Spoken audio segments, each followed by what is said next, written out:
So behind the wheel of the eMAS7, very straightforward. It's an electric car, and it's not just like I'm not saying it's not like others, but this is electric car for the normal driver. It's not a performance electric car. It's not some 0 to 100 in 5 seconds electric car. It's a simple, straightforward family electric vehicle. It competes against cars like the BYD M6. Of course, the BYD M6 has got 3 rows of seats, and this doesn't have. This is a regular, 4-door, 5-seater. It competes against the very popular BYD Atto 3. It competes against the Chery Omoda 5, which you see quite a lot on the road right now. And of course, it competes against its own relative, which is the Smart #3. But let me tell you, there's no shortage of power. I just tap the accelerator pedal and it goes. So it's not holding back any kind of power delivery because it's an electric car. So don't worry about having enough power or not. The only thing you got to worry about is the more you whack it, the more battery power gets used up. So please, don't do that kind of acceleration unless you really have to. So on the move, it's fine. It's comfortable. The ride height is just nice for what you call a crossover slash SUV. It's got that SUV stance. It's got what I would say very similar looks to the Leap Moto, which is selling right now, the C10. Slightly higher than the Smart #3. Slightly bigger than the Chery Omoda. Slightly bigger than the BYD Atto 3. So at 105, this model is the lower spec model. We haven't got the higher spec model to test drive. You will know the higher spec when you see it because it's got a nice sunroof which can tilt and slide.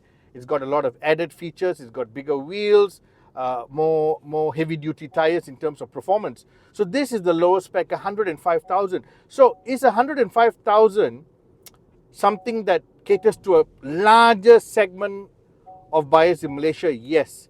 This is what a lot of Malaysians who are currently driving petrol-powered normal cars, I'll say like a Honda City, Toyota Vios, Proton X50, X70, Nissan Almera, they might be thinking, hey, it's time for me to enter the electric space. And this car makes a lot of sense.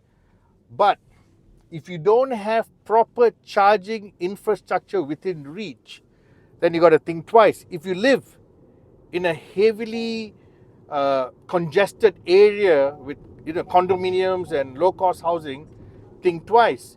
If you live in a condominium with no charging facility, look out for something nearby, like in a shopping mall or an office complex or public charging. All these are considerations you need to think. But let's go beyond all that. So how does it drive? I already said it drives nicely. It's comfortable. It's got enough power when you need it. The brakes are good. The steering feel is nice.